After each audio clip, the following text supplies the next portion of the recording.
হলের ডালটা আরো পাতলা খাবো, তারপরেও এই স্লোগানটা শুনবো না যে এই ক্যাম্পাস গোলাম আজমের ক্যাম্পাস, আমরা এটা শুনতে চাই না। এবং তারা যে ইসলামের কথা বলছে, হ্যাঁ আমি আজকে জিজ্ঞাসা করছি, কেউ দেখাতে পারবে একটা ভিডিও ফুটেজ যে সাদিক কায়েম, এই যে ফরহাদ, এরা গত এক মাসে কোনো একটা হাদিসের আয়াত বলছে, হাদিসের লাইন বলছে, কোনো একটা কোরআনের আয়াত বলছে, কোনো জায়গায় নামাজের দাওয়াত দিছে, কোনো জায়গায় দিনের দাওয়াত দিছে? আমাদের এই ডাকসু, সেই ডাকসুটা হলো মুক্তিযুদ্ধের একটা বিষয় এখানে সংযুক্ত আকারে আছে। গণ অভ্যুত্থানের কারণে এই বিষয়টা গৌণ হয়ে গেছে। গৌণ হয়ে গেছে বলতে মুক্তিযুদ্ধের পক্ষে না এরকম সংগঠনও এখানে অংশ নিয়েছে। তো যাই হোক, 24-এর আপনার হলো সার্টিফিকেট নিয়ে অনেকেই অংশ নিতে, আবার 24-এর সার্টিফিকেটের কারণে অনেকেই অংশ নিতে পারছে না। এরপরেও মৌলিক জায়গায় আমাদের কমন জিনিসটা খুঁজতে হবে যে আমরা আসলে সিদ্ধান্ত নিব কি। এখানে এই ক্যাম্পাসে কখনো এইরকম স্লোগান না হোক, গোলাম আজমের বাংলাদেশ, এটা আমাদের পক্ষ থেকে আমাদের এই দাবি। যারা এই ধরনের স্লোগান দিয়ে এই ক্যাম্পাসকে গোলাম আজমের বানানোর চেষ্টা করবে, তারা যদি নির্বাচিত হয় তাহলে আমাদের এই ক্যাম্পাস অনিরাপদ হয়ে উঠবে। আমাদের চোখের সামনে আমরা না খেয়ে থাকবো, হ্যাঁ হলের ডালটা আরো পাতলা খাবো, তারপরেও এই স্লোগানটা শুনবো না যে এই ক্যাম্পাস গোলাম আজমের ক্যাম্পাস, আমরা এটা শুনতে চাই না। এবং তারা যে ইসলামের কথা বলছে, হ্যাঁ আমি আজকে জিজ্ঞাসা করছি, কেউ দেখাতে পারবে একটা ভিডিও ফুটেজ যে সাদিক কায়েম, এই যে ফরহাদ, এরা গত এক মাসে কোনো একটা হাদিসের আয়াত বলছে, হাদিসের লাইন বলছে, কোনো একটা কোরআনের আয়াত বলছে, কোনো জায়গায় নামাজের দাওয়াত দিছে, কোনো জায়গায় দিনের দাওয়াত দিছে? দেয়নি।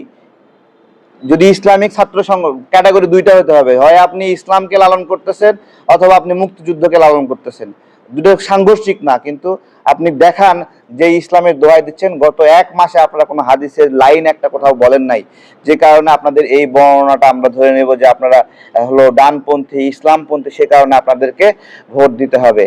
সবচেয়ে গুরুত্বপূর্ণ, সামনে জাতীয় নির্বাচন, এই জাতীয় নির্বাচন এই ডাকসুর উপরে একটা প্রভাব আছে। ডাকসুতে উল্টাপাল্টা হলে জাতীয় নির্বাচনে উল্টাপাল্টা হবে।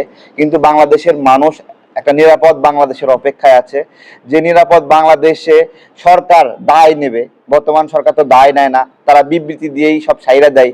আমাদের নিপুণ ভাই তো বলছে বিবৃতি না মব সামলা। তো এইটাও আমাদের খেয়াল রাখতে হবে। এই ডাকসুর উপর করে ভিত্তি করে সামনের নির্বাচনে কি হবে সেটার উপর আমাদের নির্ভর করতে হচ্ছে। আমাদের একটা নিরাপদ বাংলাদেশ, একটা মুক্তিযুদ্ধের বাংলাদেশ, স্বাধীনতার বাংলাদেশ, পাশাপাশি 24-এর বাংলাদেশ খুবই জরুরি, আমাদের দরকার এটা। আমরা আমরা যেই জুলাই, আমরা আমরা আপনি হয় 71-এ যান অথবা জুলাই আসেন, 71-এ যেতে হবে অথবা জুলাই আসতে হবে, অথবা আপনি সবচেয়ে ভালো হয় দুটাকে আপনি ধারণ করেন। তো 71-এ তো আমাদের শিবিরের যারা ভাইরা আছে তাদের তো অবদান তো নাই, তারা তো সেটা স্বীকারই করে না।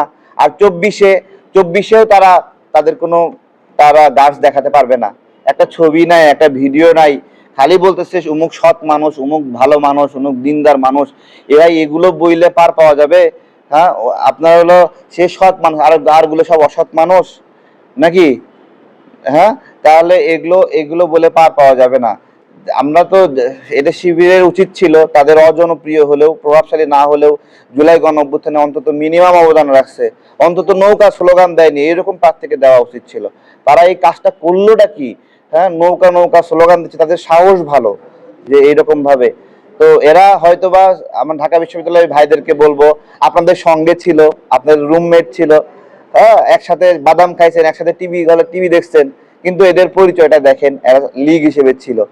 তো এই লিগে আমাদের উপর জুলুম করছে। সবচেয়ে গুরুত্বপূর্ণ রিমার্কেবল জিনিস আপনারা খেয়াল করবেন, শিশির মনির ভাই যখন আবরার ফাহাদের খুনিদের পক্ষে লড়ছিল, সবাই কিন্তু প্রশ্ন করছে তাহলে আবরার ফাহাদের খুনি তারা শিবির কিনা, এবং শিবির সংঘবদ্ধভাবে সেদিন সাপোর্ট দিয়েছে যে এই 7 জনের পক্ষে লড়াই করা নাকি হকের জন্য লড়াই করা।